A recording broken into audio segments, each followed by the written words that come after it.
வணக்கம். ஜூன் 24ஆம் தேதி இன்னைக்கான 2வது பதிவு. பங்குச்சந்தையில் நடந்த சில விஷயங்களை விரைவாக பார்க்கலாம். முக்கியமான தகவல், நான் செபி ரெஜிஸ்டர்ட் அட்வைசர் கிடையாது. நம்ம சேனல்ல இருந்து எப்போதுமே ஸ்டாக் ரெக்கமெண்டேஷன்ஸ் கிடையாது. யூடியூப் சேனல் மட்டும் இல்லைங்க, மற்ற சோஷியல் மீடியா பிளாட்ஃபார்மான இன்ஸ்டாகிராம், வாட்ஸ்அப், டெலிகிராம்ல இருந்து கூட நாம ஸ்டாக் ரெக்கமெண்டேஷன்ஸ் வழங்குவதில்லை. மேலும் பணத்தை வாங்கிட்டு எந்த சேவையும் வழங்குவது இல்லை. பல போலியான குரூப் இயங்கிட்டு இருக்கு. தயவு செய்து ஜாகிரதையாக இருங்க. இந்த வீடியோவில் காட்டக்கூடிய அனைத்து கம்பெனிகளும் வெறும் இன்ஃபர்மேஷனல் பர்பஸ்க்காக மட்டுமே முதலீடு செய்யுங்கன்னு சொல்கிற வீடியோ கிடையாது. எந்த ஒரு முதலீட்லையும் ரிஸ்க் இருக்கும். ரிஸ்க் புரியாமல் இன்வெஸ்ட் செய்யாதீங்க. ரிஸ்க் புரியலன்னா தயவு செய்து இன்வெஸ்ட்மெண்ட்டை தவிர்த்துருங்க. நம்ம ருபி டிரைவர் சேனலை ஆதரிக்கிற அனைத்து நல்ல உள்ளங்களுக்கும் நன்றி. நம்ம மார்க்கெட் ஓப்பன் ஆகிறதுக்கு முன்னாடி உலக மார்க்கெட்ஸ் எப்படி இருந்தது? வெள்ளிக்கிழமை யூஎஸ் மார்க்கெட்ஸ் ரெட்டில் தான் க்ளோஸ் ஆகி இருந்தது. பெரும்பாலான யூரோப்பியன் மார்க்கெட்ஸும் வெள்ளிக்கிழமை ரெட்டில் தான் க்ளோஸ் ஆகி இருந்தது. இன்னைக்கு நம்ம மார்க்கெட் ஓப்பன் ஆகிறதுக்கு முன்னாடி ஏஷியன் மார்க்கெட்ஸ் எப்படி இருந்தது? பெரும்பாலும் ரெட்டில் தான் ட்ரேட் ஆகிட்டு இருந்தது. குறிப்பாக கிஃப்ட் நிஃப்டி 0.4% ரெட்டில் ட்ரேட் ஆகிட்டு இருந்தது. நம்ம மார்க்கெட் ஓப்பன் ஆகிறதுக்கு முன்னாடி எடுத்த ஸ்க்ரீன்ஷாட் இது. சில இண்டிவிஜுவல் ஸ்டாக்ஸ் மற்றும் செய்திகள் விரைவாக பார்க்கலாம். டி டெவலப்மெண்ட் ஐபிஓ குறித்தான அப்டேட். 3வது நாள் வெள்ளிக்கிழமை முடிவில் சப்ஸ்கிரிப்ஷன் எவ்வளவு ஆகியிருக்கு? ஒட்டுமொத்தமாக 103 மடங்கு சப்ஸ்கிரிப்ஷன் ஆகியிருக்கு. ரீட்டைல் கேட்டகரி மட்டும் பார்க்கும்போது கிட்டத்தட்ட 24 மடங்கு சப்ஸ்கிரிப்ஷன் ஆகியிருந்தது. பிரஸ்டீஜ் எஸ்டேட் ப்ராஜெக்ட்ஸ் தற்போது அப்டேட் இருக்குது. கம்பெனியுடைய போர்டு ஒப்புதல் வழங்கியிருக்கிறாங்க ஃபண்ட் ரைசிங் பண்ணுவதற்கு. 5000 கோடி ரூபாய் வரைக்கும் ஃபண்ட் ரைசிங் பண்ணுவதற்கு ஒப்புதல் வழங்கியிருக்கிறாங்க குவாலிஃபைட் இன்ஸ்டிடியூஷனல் பிளேஸ்மெண்ட் வழியாக. உஜ்ஜீவன் ஸ்மால் ஃபினான்ஸ் பேங்க் குறித்து என்டிடிவி ப்ராஃபிட்லேருந்து கிடைத்த ஒரு தகவல். அவங்களுடைய ஃபோர்காஸ்ட்டை குறைச்சிருக்கிறாங்க. எதோடைய கைடன்ஸை குறைச்சிருக்கிறாங்கன்னு பார்க்கும்போது அவங்களுடைய லோன் க்ரோத் கைடன்ஸை குறைச்சிருக்கிறாங்க. 500 பேசிஸ் பாயிண்ட்ஸ் குறைச்சிருக்கிறாங்க. அதாவது 5% அந்த ஃபோர்காஸ்ட்டை குறைச்சிருக்கிறாங்க. முன்னே அவங்க சொல்லியிருந்தது 25% வளர்ச்சி இருக்கும்னு நிதியாண்டு 2025. இப்போ அதை 20% குறைச்சிருக்கிறாங்க உஜ்ஜீவன் ஸ்மால் ஃபினான்ஸ் பேங்க். அவங்களுடைய சில பிஸ்னஸில் ஸ்ட்ரெஸ் இருப்பதையும் அவங்க கண்டறிந்துள்ளதாக அப்டேட் கொடுத்துருக்கிறாங்க என்டிடிவி ப்ராஃபிட்டில்.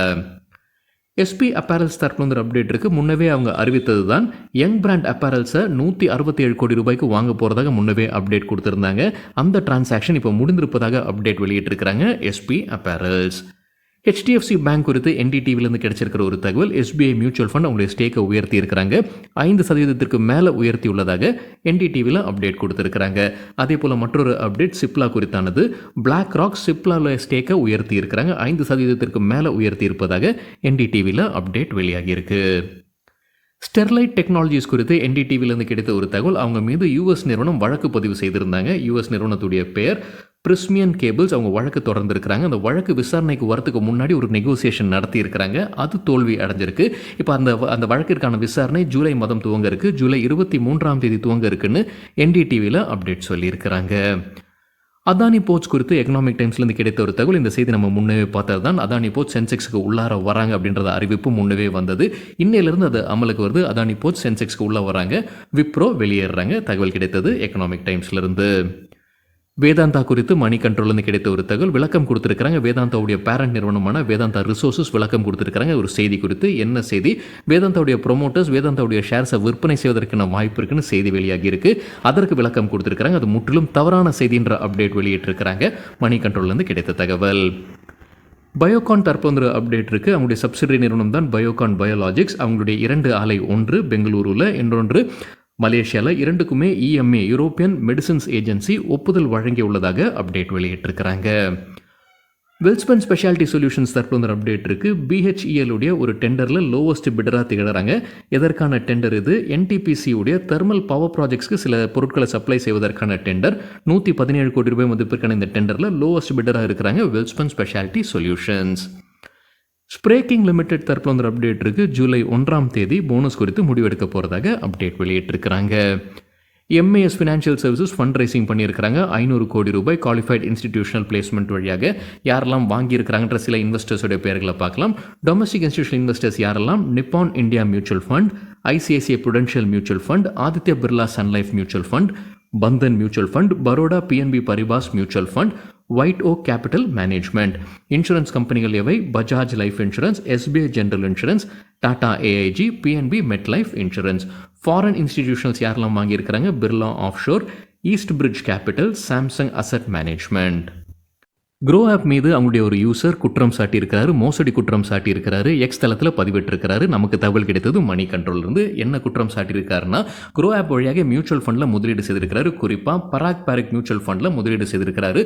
அந்த ஃபோலியோ நம்பரும் கிரியேட் ஆயிருக்கு, பணம் டெபிட் ஆயிருக்கு, ஃபோலியோ நம்பர் கிரியேட் ஆயிருக்கு. சில நாட்களுக்கு கழித்து அவர் அதை விற்பனை செய்வதற்கு முயற்சி செய்யும்போது விற்பனை செய்ய முடியல. அந்த மாதிரியான ஒரு ஃபோலியோ நம்பரே கிடையாதுன்னு அப்டேட் கிடைக்குது அவருக்கு. அவர் நேரடியாக பராக் பாரிக்கை தொடர்பு கொள்றாரு. அவங்க என்ன சொல்லியிருக்கிறாங்க, அந்த மாதிரியான ஃபோலியோ நம்பரே கிடையாதுன்னு சொல்லியிருக்கிறாரு. அப்போ தான் அவருக்கு புரிய வருது, இந்த க்ரோ ஆப் வழியாக அவர் முதலீடு செய்ததில் மோசடி நடந்திருக்கு அப்படின்னு. ஆனால் ஃபோலியோ நம்பரும் ஜென்ரேட் ஆயிருக்கு. அது எப்படின்னு பார்க்கும்போது அதுவும் போலியான ஃபோலியோ நம்பராக இருந்திருக்கு. உடனடியாக அவர் க்ரோ ஆப்பை தொடர்பு கொண்டிருக்கிறாரு. இதெல்லாமே எக்ஸ் தளத்தில் அவர் பதிவிட்டிருக்கிறாரு. க்ரோ ஆப் வந்து என்ன அதே ரிப்ளை என்ன கொடுத்துருக்காங்க எக்ஸ் தளத்தில், க்ரோ ஆப் வந்து பணத்தை திருப்பி கொடுத்திருப்பதாக சொல்லியிருக்கிறாங்க. குட் ஃபெய்த் அடிப்படையில், அதாவது அந்த வாடிக்கையாளர் மீது இருக்கக்கூடிய நம்பிக்கையின் அடிப்படையில் கொடுத்துருக்கோம், தவறு எதுவும் நடக்கல அப்படின்ற மாதிரியும், பணம் வெளியாகியிருக்கு, அதாவது டெபிட் ஆகிருக்கு அப்படின்ற சாட்சி கொடுங்க, ப்ரூஃப் கொடுங்கன்ற கேட்டுட்டு இருப்பதாக க்ரோ ஆப் அவங்களுடைய எக்ஸ் தளத்தில் பதிவிட்டிருக்கிறாங்க. சரிங்க, இதுதான் சில விஷயங்கள் என்னுடைய பார்வைக்கு எட்டியது. நன்றி, வணக்கம்.